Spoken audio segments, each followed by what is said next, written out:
जय हिंद। जय हिंद दोस्तों, मैं जितेंद्र कुमार। जैसा कि आज से पुनः हम लोग क्लास में रूबरू हो रहे हैं।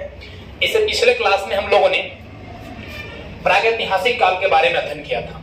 प्रागैतिहासिक काल क्या है और वो कितने भागों में डिवाइड है, सभी का समय काल के साथ साथ उसमें जो भी डेवलपमेंट हुई, जो भी विकास हुआ, जिन चीजों की इजाद हुई, उसके बारे में हम लोगों ने सीखा, जाना, समझा।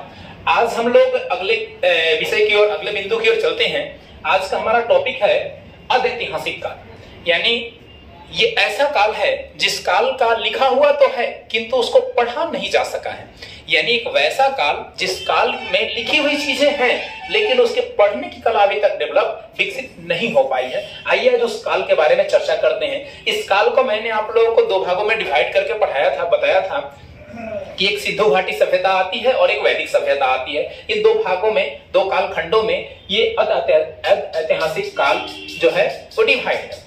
तो आइए आज हम लोग लेके चलते हैं सिंधु घाटी सभ्यता को। सिंधु घाटी सभ्यता को विभिन्न नामों से जाना जाता है। इसके 3 नाम है, लेकिन सबसे पहले मैं सभ्यता का डिफिनेशन आप लोगों को देता हूं। सभ्यता है क्या, कल्चर है क्या?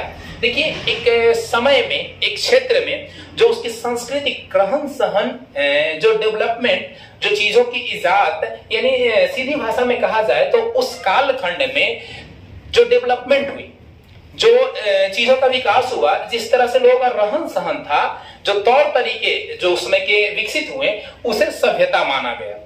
अगर देखा जाए तो विश्व की सबसे विकसित सभ्यताओं में अगर गिनती किसी की होती हो तो सिंधु घाटी सभ्यता की गिनती होती है। आइए चर्चा करते हैं। तो सिंधु घाटी सभ्यता, सिंधु घाटी सभ्यता को हम लोग कहीं कहीं सैंधव सभ्यता भी कहते हैं, सिंधु सभ्यता भी कहते हैं, या हड़प्पा सभ्यता भी कहते हैं। इसके पीछे की कहानी क्या है आगे हम लोग चर्चा करेंगे। तो इसे हड़प्पा या सिंधु सभ्यता के नाम से भी जाना जाता है। अब देखिए, इसे हड़प्पा या सिंधु सभ्यता के, सबसे पहले तो सिंधु सभ्यता इसका नाम पड़ा क्यों? पहला प्रश्न तो यही उठता है कि सिंधु सभ्यता नाम क्यों पड़ा। कारण है कि उस समय जो भी छोटी बड़ी नदियां थी, सारी नदियां जाकर सिंधु नदी में ही मिलती थी। यानी कहा जाए तो सारे नदी, जो छोटे छोटे नदी, छोटे छोटे स्थल थे, उस स्थलों से निकलकर वो नदियां जाकर अंततः सिंधु घाटी में मिल जाती थी। इसीलिए उसका क्षेत्र बहुत बड़ा था, इसीलिए उसे सिंधु घाटी सभ्यता कहा गया, क्योंकि सभी नदियां सिंधु सभ्यता में मिलती है, सिंधु घाटी, सिंधु नदी में मिलती है, इसीलिए सिंधु घाटी सभ्यता इसे हम लोग कहते हैं। दूसरी चीज है, हड़प्पा सभ्यता क्यों कहा गया? फिर इसे सिंधु तो समझ में आता है, सिंधु नदी की देन है ये सभ्यता। उस समय सिंधु नदी बहुत बड़ी नदी थी, सारी नदियां उसी में जाकर मिलती थी, इसलिए सिंधु घाटी सभ्यता तो कहा गया। लेकिन हड़प्पा क्यों कहा गया? हड़प्पा कहे जाने के पीछे रीजन है, कारण है। क्या कारण है आइए समझते हैं। हड़प्पा कहे जाने का कारण है कि सिंधु घाटी सभ्यता के अंतर्गत सबसे पहले जिस क्षेत्र के बारे में पता चला, जिस क्षेत्र की खुदाई हुई, जो वहां से अवशेष मिले, जो वस्तुएं मिले, वो सबसे पहले हड़प्पा स्थल की खुदाई हुई। इसीलिए इस सभ्यता को हड़प्पा सभ्यता कहा जाता है। यानी सिंधु सभ्यता के अंतर्गत बहुत सारे क्षेत्रों की खुदाई हुई, जिसमें सबसे पहले जो क्षेत्र की खुदाई हुई, वो खुदाई यानी उस क्षेत्र के बारे में पता चला, वो क्षेत्र था आपका हड़प्पा। इसीलिए इसे हड़प्पा सभ्यता के भी नाम से हम लोग जानते हैं। यानी सिंधु घाटी सभ्यता या हड़प्पा सभ्यता बोथ आर सेम, इसमें कोई डिफरेंट नहीं है। या सैंधव सभ्यता भी कहते हैं, सिंधु घाटी सभ्यता भी कहते हैं। चलिए आइए और भी चीजें देखते हैं। कह रहा है कि विश्व की सबसे पहली जो सभ्यता है वो मेसोपोटामिया की सभ्यता है। विश्व में जो सबसे पहले जो सभ्यता का विकास हुआ, जिसके बारे में लोगों को जानकारी मिला, वो था मेसोपोटामिया की सभ्यता। अब मेसोपोटामिया की सभ्यता को एक और नाम से जानते हैं, उसे आते हैं सुमेरियन की सभ्यता से। मेसोपोटामिया की सभ्यता को एक और नाम से जानते हैं, जिसके हम लोग कहते हैं सुमेरियन की सभ्यता। सुमेरियन की सभ्यता के नाम से किसको जानते हैं? मेसोपोटामिया के सभ्यता को जानते हैं। अब ये है कहां? तो इराक का नाम आप लोगों ने सुना होगा, इराक ईरान का नाम आप लोगों ने सुना होगा, है ना। अभी वर्तमान में देश भी है जहां तेल वगैरह बहुत ज्यादा होते हैं, हमारे जैसे जल है वहां तेल होते हैं। तो इराक ईरान में इस सभ्यता का विकास हुआ, जो कि विश्व की सबसे पहली सभ्यता थी।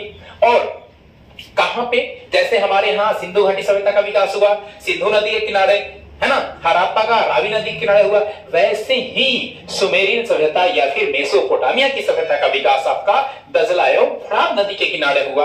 दजला एवं फ्रात नदी के किनारे हुआ। अब ये चीजें आप लोग को एक माइंड में आ रही होगी, जितनी भी सभ्यताओं का विकास हुआ नदी के किनारे ही हुआ है।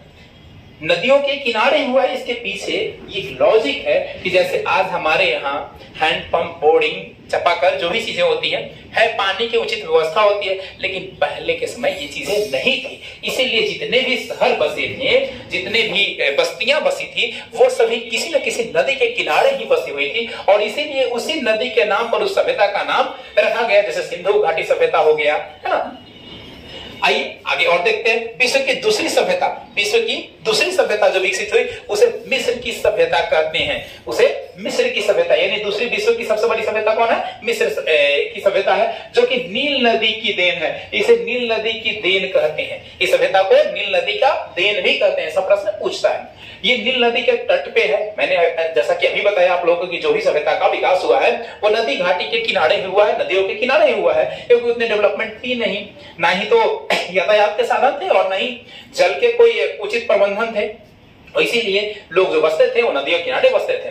तो नील नदी किनारे कौन सी सभ्यता का विकास हुआ? मिस्र की सभ्यता का। जदला और फरात नदी के किनारे हुआ आपका मेसोपोटामिया या सुमेरियन की सभ्यता का। अब आइए विश्व की तीसरी बड़ी तो है लेकिन सबसे विकसित अभी तक जो भी सभ्यता आप लोगों ने देखा, इसमें चीनी सभ्यता भी आता है, जिसकी चर्चा हम आगे करेंगे आप लोगों से।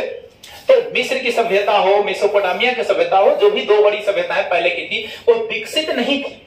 सभ्यताएं तो थी, पहले तो आई, लेकिन जितना डेवलपमेंट, जितना विकास जो कि सिंधु घाटी सभ्यता में हुआ, हड़प्पा सभ्यता में हुआ, उतना विकास उसमें नहीं हुआ था। इसीलिए इसे सबसे विकसित सभ्यता के नाम से जाना जाता है, चाहे वो सिंधु सभ्यता हो या हड़प्पा सभ्यता हो। अब देखिए, ये तो सभ्यताओं का दौर था।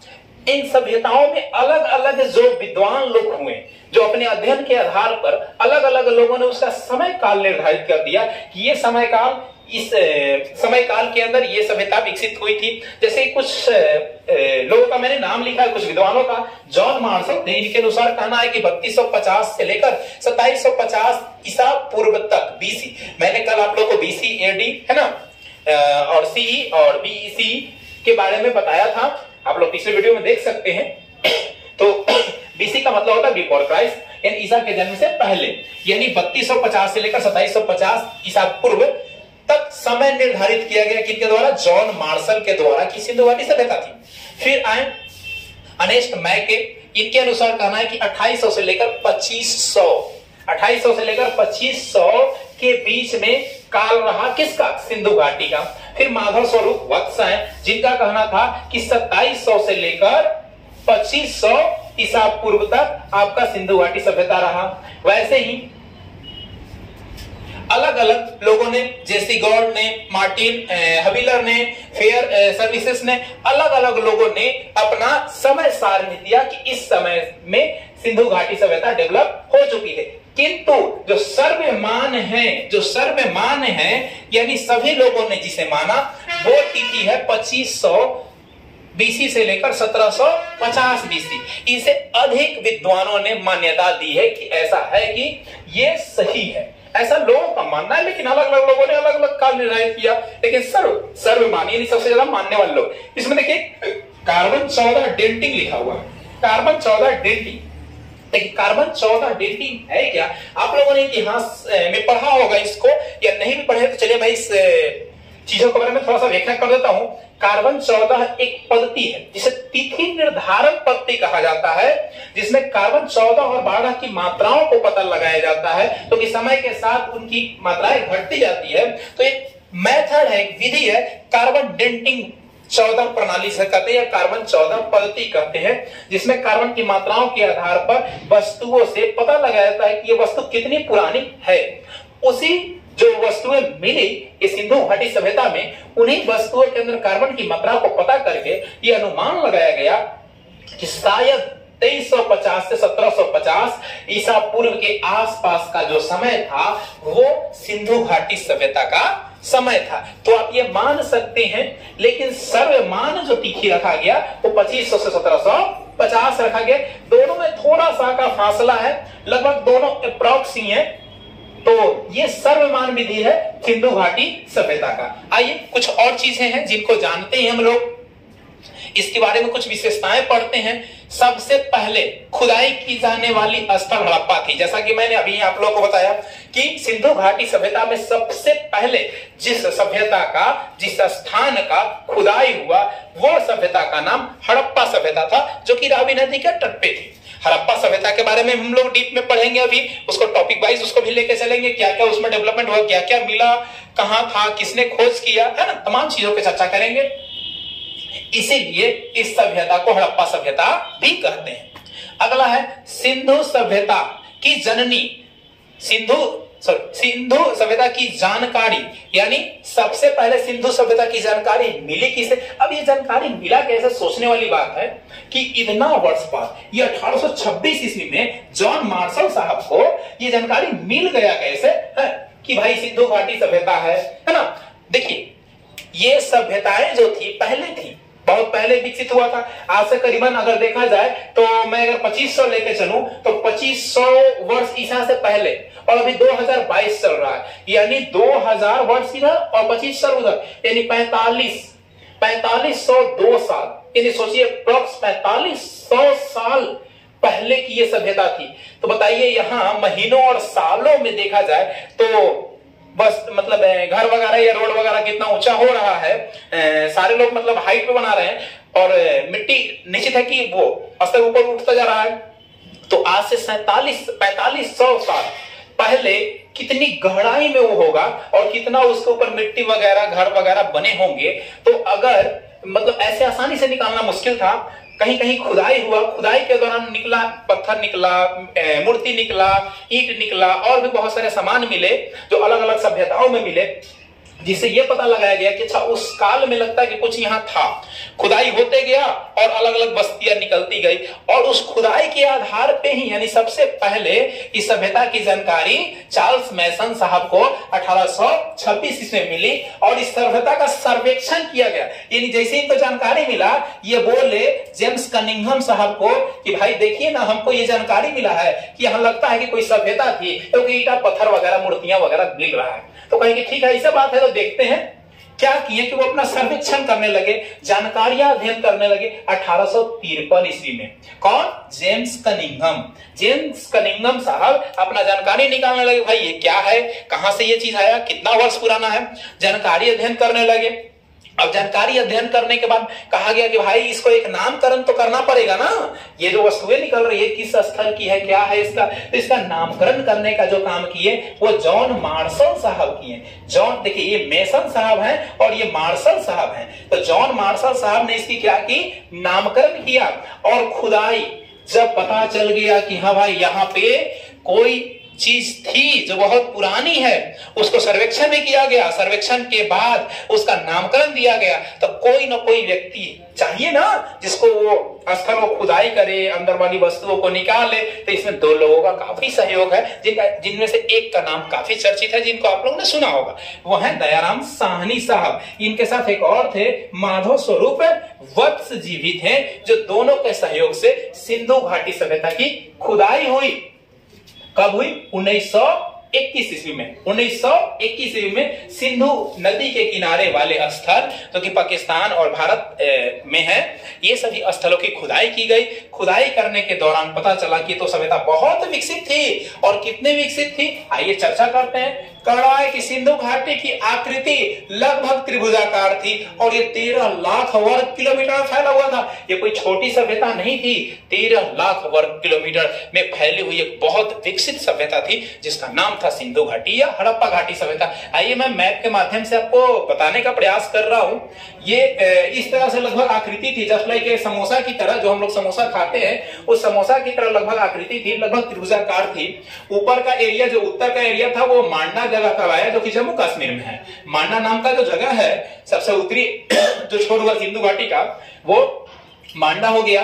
दक्षिणी जो छोर हुआ वो महाराष्ट्र में हो गया, वो दाइमाबाद हो गया। इसको दाइमाबाद हम लोग जानते हैं नाम से, जो कि दक्षिणी छोर हो गया। वही अगर पूर्वी छोर की ओर चले तो आलमगीरपुर है, जो कि अपने यूपी में है। यूपी जो पड़ोसी है आपका, आलमगीरपुर हो गया पूरब वाला। पश्चिमी हो गया तो सुक्का गेंडोर हो गया, जो कि अभी पाकिस्तान में है, बलूचिस्तान में है। बलूचिस्तान गिलगित पाकिस्तान है ना, वहां पे सुत्का गंडोर है जो कि पश्चिमी क्षेत्र में है। अब देखिए, ये तो जगह का नाम आप लोगों ने जान लिया कि उत्तरी क्षेत्र वो था, पूर्वी वो था, पश्चिमी वो था, दक्षिणी वो था। लेकिन जैसा कि मैंने पहले आप लोगों को बताया है कि जितने भी सभ्यताओं का विकास हुआ है नदी के किनारे हुआ है, तो आखिर इन सभ्यताओं का विकास जो हुआ, इन क्षेत्रों का जो खुदाई हुआ, इन क्षेत्रों की जानकारी जो मिली, वो किस नदी के किनारे हुई? क्योंकि मैंने पहले ही बताया है कि नदी किनारे होता विकास हुआ है। तो चलिए देख लेते हैं। जो मांडा नामक का स्थान है जो कि जम्मू कश्मीर में है, मांडा जो है वो जम्मू कश्मीर में है, और ये जम्मू कश्मीर में है तो चिनाव नदी के तट पे है। यानी मांडा शहर की खोज चिनाव नदी के तट पे हुई, जो कि सिंधु घाटी सभ्यता का उत्तरी सीमा क्षेत्र है। अब दक्षिणी में आते हैं तो ये महाराष्ट्र में था, जैसा कि मैंने आप लोग को यहाँ बताया है, दाइमाबाद जो कि प्रवासा नदी के किनारे है, प्रवास नदी है, प्रवास नदी के किनारे जो है वो दाइमाबाद है। वही अगर पूरब की ओर लेके चलते हैं तो आलमगीरपुर है जो कि यूपी में है, वो हिंडन नदी के तट पे बसा हुआ है।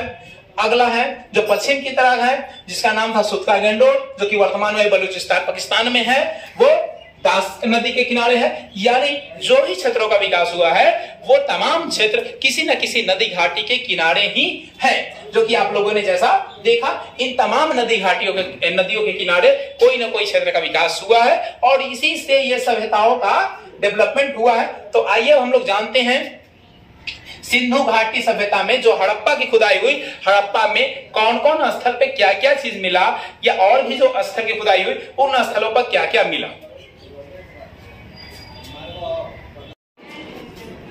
हाँ, तो जैसे कि अभी तक हम लोग देख रहे थे, अब देखते हैं विभिन्न स्थलों के बारे में। विभिन्न स्थलों के बारे में अब जानते हैं। जैसा कि पहला प्रारंभ करते हैं हड़प्पा सभ्यता से। क्यों हड़प्पा सभ्यता से प्रारंभ करते हैं? जैसा कि मैंने आपको बताया कि हड़प्पा सभ्यता सिंधु घाटी सभ्यता की सबसे पहली सभ्यता है, सबसे पहले जो खुदाई हुई इसी सभ्यता की हुई। तो आइए हम लोग प्रारंभ करते हैं हड़प्पा सभ्यता से।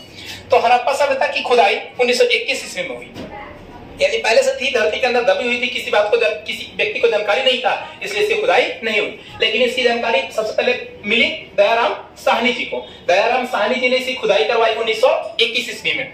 अब ये वर्तमान में है स्थल कहां? तो अभी वर्तमान में पाकिस्तान के माउंट गोमरू जिला में है। माउंट गोमरू जिला है पाकिस्तान का, उस स्थल पे अभी वर्तमान समय में कौन सी है? हड़प्पा क्षेत्र है। और ये जो क्षेत्र पाया गया जो कि रावी नदी के तट पे है। रावी नदी जो पाकिस्तान के बांटू गोमरू जिला से बसती हुई निकलती थी, उस क्षेत्र में कौन सा क्षेत्र था आपका?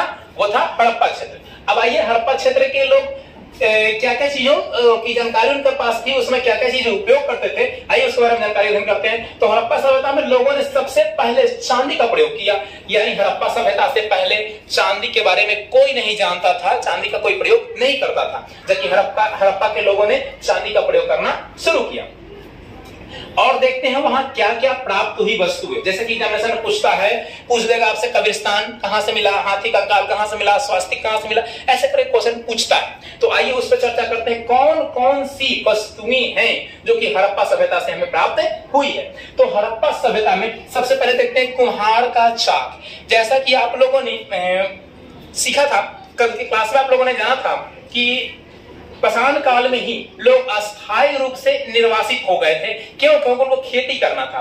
अब खेती कर रहे थे, पशुपालन का भी विकास कर लिया था, कृषि कर रहे थे, अस्थायी रूप से रह रहे थे, तो धीरे धीरे लोगों को वस्तुओं को रखने के लिए घड़ा का निर्माण करना पड़ा। और आप लोगों ने पिछले ही क्लास में पढ़ा था कि घड़ा का भी निर्माण पाषाण युग में ही हो चुका था। तो अब यहाँ पे और थोड़ी डेवलपमेंट हुई। कहावत है कि आवश्यकता ही आविष्कार की जननी होती है। लोगों को आवश्यकता जैसे जैसे बढ़ती गई वैसे वैसे नए नए आविष्कार होते गए। अपने जरूरत के लिए लोगों ने नई नई वस्तुओं का इजाद करना शुरू कर दिया। तो आइए देखते हैं सबसे पहले कुम्हार का चाक। अब कुम्हार का चाक इसलिए मिला क्योंकि घड़ा पहले बन चुका था।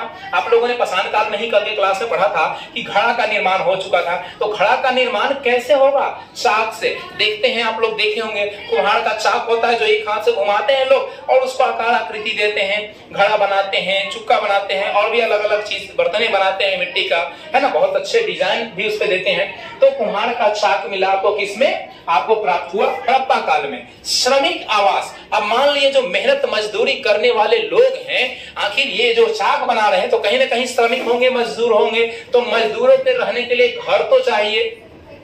या बाहर से कोई आके व्यक्ति, दूसरे गांव वाला आके वहां पे अगर चाक बनाता होगा, चाक से कोई वस्तु बनाता होगा, तो उसको रहने के लिए कोई ना कोई तो आवास चाहिए ना। तो श्रमिक आवास भी आपको हड़प्पा सभ्यता में ही मिली। अब अन्नागार, जैसे कि आप लोगों ने जाना कि खेती शुरू हो चुकी थी, तो खेती कर रहे थे, तो खेती से जो प्राप्त अन्न और अनाज थे उनको संग्रह करने के लिए कहीं ना कहीं आपके पास घर में कोई स्टॉक रूम होना चाहिए। तो उस समय अन्नागार यानी जो अनाज थे, अनाज को भंडारण करने के लिए, संग्रहण करने के लिए एक घर बनाए गए जिसे अन्नागार कहा गया। मूर्तियां भी मिली है। मूर्तियां किनकी मिली है भाई? तो मातृदेवी की। मातृदेवी यानी मातृदेवी उन्हें कहा जाता है, धरती माता को मातृदेवी कहा जाता है। यानी जिस धरती से हमें अन्न प्राप्त हो रही है, जल प्राप्त हो रही है, उन्हें मातृदेवी की संज्ञा दी गई है। तो मातृदेवी की मूर्तियां भी मिली है आपकी हड़प्पा सभ्यता से। और ओखली भी मिला है। ओखली का क्या काम है? ओखली उस समय लकड़ी का, जो आज के समय लोग ओखली है ना, उस समय लकड़ी का ओखली ना होके पत्थर का ओखली हुआ करता था। इसलिए क्योंकि जो भी वस्तुएं वगैरह निर्माण की जाती थी, उसको तोड़ना, फोड़ना, पीसना, मसलना, जो भी काम होता था वो ओखली के माध्यम से होता था। तो उस समय प्रमाण हड़प्पा सभ्यता में ओखली का भी मिला है, और ओखली भी आपके हड़प्पा सभ्यता से मिले हैं। ताबूत, अब देखिए लोग मरते हैं, मैंने कल के क्लास में बताया था आप लोगों को, लोग को मरने के बाद दफनाने की प्रथा थी, जलाने की प्रथा थी। अलग अलग धर्म के लोग अलग अलग प्रथा आज अपनाते हैं, उस समय दफनाने की प्रथा थी। तो लोगों को दफनाने के लिए ताबूत की जरूरत पड़ती है। जैसे कि अभी आप लोग देखते हैं इस्लाम धर्म में जो लोग मरते हैं, क्रिश्चियन धर्म में जो लोग मरते हैं, उनको एक ताबूत में धरती के अंदर दफना दिया जाता है। तो उस समय ताबूत का प्रमाण मिला है कि उस समय ताबूत भी थे। अब ताबूत है तो दफनाने के लिए कहीं ना कहीं कब्रिस्तान की जरूरत पड़ेगी। जिस स्थल पे आप शव को दफनाते हैं तो उसे कब्रिस्तान ही कहते हैं, जलाते हैं शमशान कहते हैं, तो कब्रिस्तान की भी जरूरत पड़ेगी। तो आइए एक कब्रिस्तान भी मिला है। कब्रिस्तान का नाम है RH-37। RH-37 नाम के एक कब्रिस्तान मिला है जहां शव को दफनाने का काम किया जाता था। हाथी का कंकाल मिला है। हाथी एक बहुत विशाल जानवर होता है, तो उसका कंकाल भी खुदाई के दौरान मिला है कि उस समय हाथी भी हुए करते थे। स्वास्तिक आप लोग जानते हैं, हिंदू धर्म में स्वास्तिक का बहुत बड़ा महत्व होता है। घर के बाहर दरवाजे पे लोग स्वास्तिक बनाते हैं, या फिर कोई पूजा पाठ वगैरह विधि व्यवस्थाएं होती है, उसमें देखते होंगे तो पंडित जी द्वारा स्वास्तिक का चिन्ह बनाया जाता है, जिसको हिंदू धर्म के मान्यताओं के अनुसार काफी शुभ माना जाता है। तो ये तमाम चीज है जो आपको हड़प्पा सभ्यता में मिली। क्या क्या मिली, आइए मैं फिर से रिपीट करता हूं आपको। कुम्हार का चाक मिला है, श्रमिक आवास मिले हैं, अन्नागार मिले हैं यानी अन्न के भंडार मिले हैं, मूर्तियां मिली हैं। मूर्तियां में किसकी मूर्ति मिली है? तो मातृदेवी की मूर्तियां मिली हैं। ओखली मिली है, ताबूत मिले हैं, ताबूत वो दफनाने वाला होता है। RH-37 नामक कब्रिस्तान मिले हैं जिसमें ताबूत में डालकर सबों को दफनाने की प्रथा थी।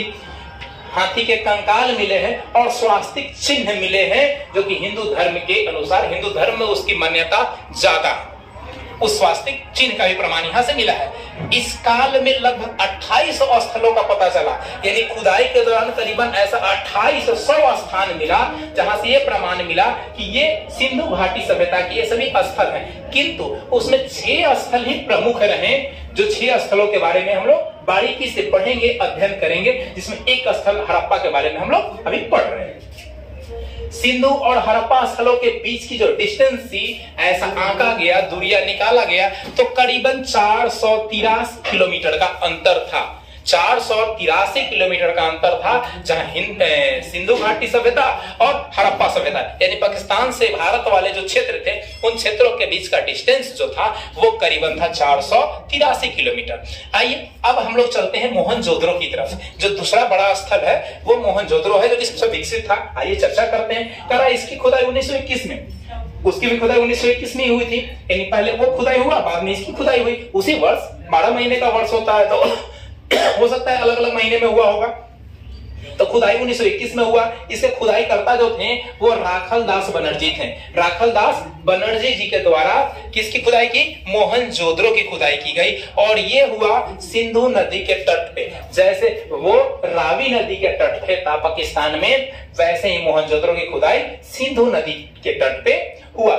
वर्तमान में सिंधु सभ्यता की जो ये मोहनजोदड़ो स्थल थी वो कहां थी? तो अभी वर्तमान में पाकिस्तान है। वर्तमान समय में पाकिस्तान है, जो कि पाकिस्तान का लड़काना जिला है। पाकिस्तान में एक जिला है जिसका नाम लड़काना है। उस स्थल पे सिंधु जो सभ्यता की मोहनजोदड़ो की खुदाई हुई। इससे एक मूवीज बन के आया है ऋतिक रोशन का, आप लोग देखे ही होंगे, मोहनजोदड़ो। नहीं देखे हैं तो उसको देख लीजिए, काफी अच्छी मूवीज है जिसमें आपको इस स्थल के बारे में बहुत कुछ जानकारियां मिलने को मिलेगी, देखने को मिलेगी। उसके स्थल, बोल चाल, वहां के चिन्ह वगैरह ये सब चीजें मिलेगी। तो मूवी से भी बहुत कुछ सीखा जाता है अगर सीखने के उद्देश्य से आप उसको देखते हैं तो। नहीं तो फिर आज की दुनिया देख ही रहे कहां से कहां बढ़ रही है, सही चीजों से ज्यादा गलत चीजों का प्रभाव हम लोगों पे आता जा रहा है।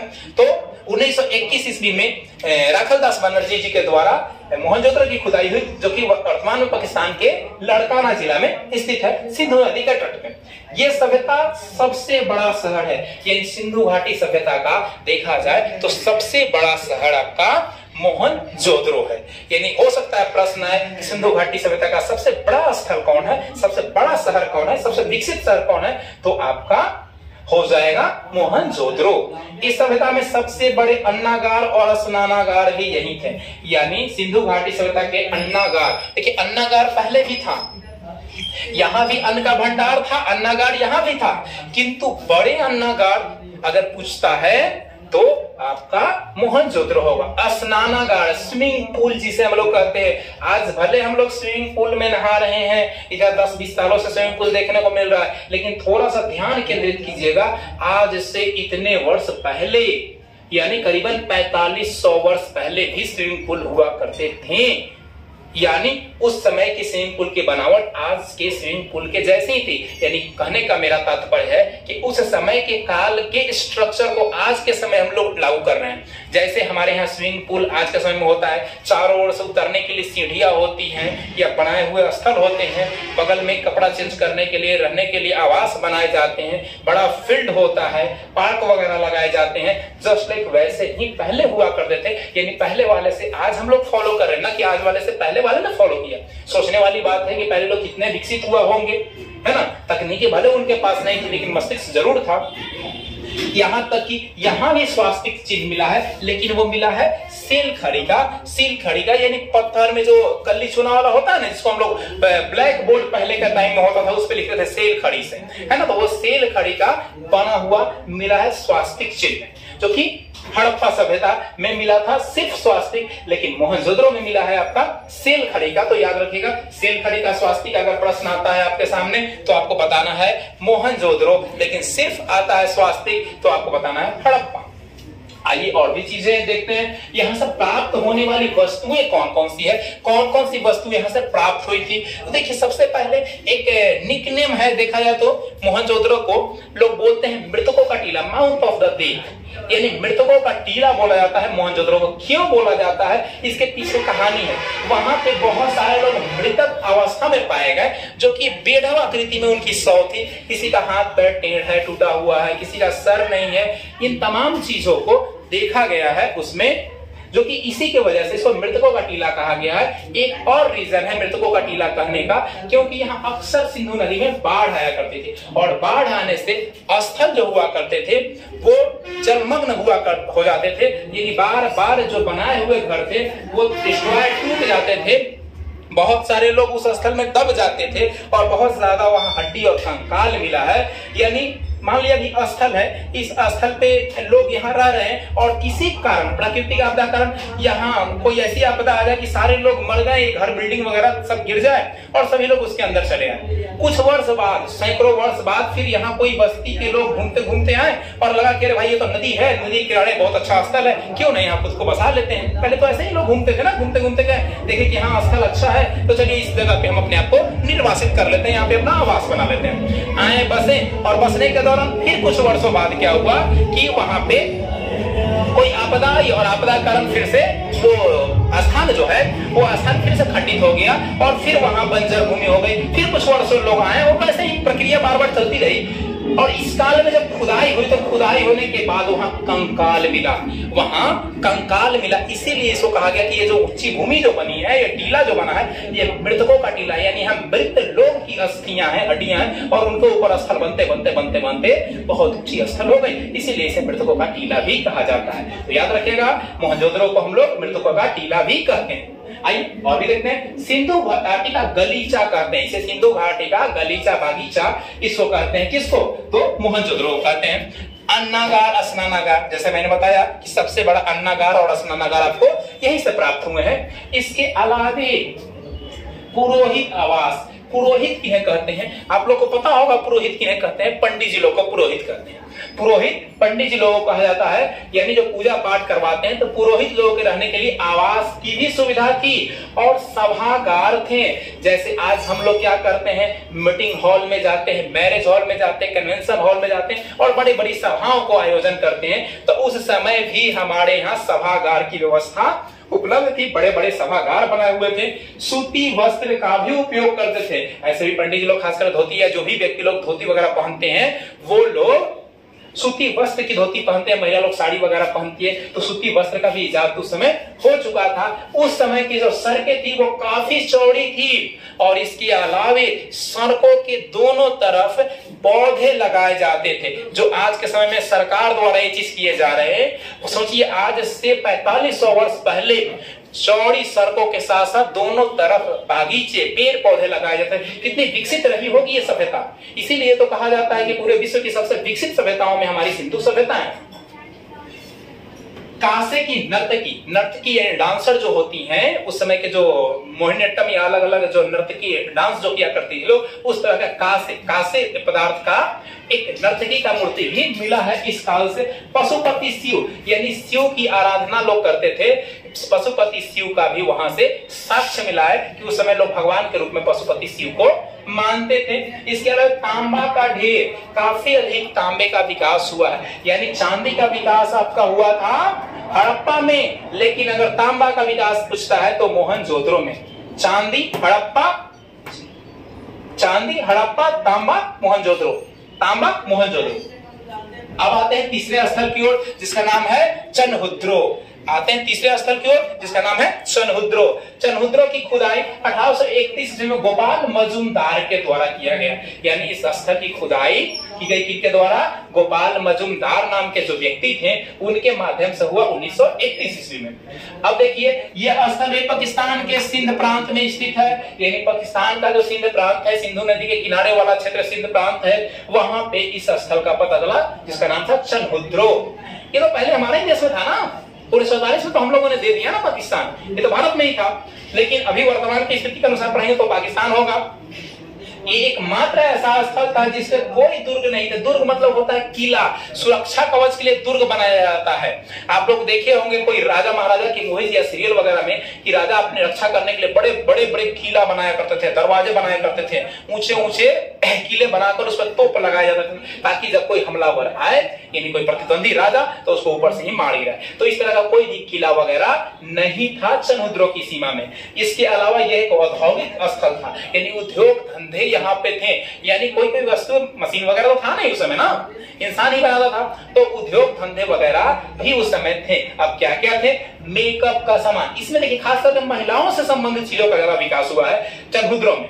तो मेकअप से संबंधित जो भी सामान होते थे, आप लोग भली बात जानते हैं मेकअप संबंधित क्या क्या सामान होते हैं, तो वो तमाम चीजों का यहाँ पे उपयोग किया गया है।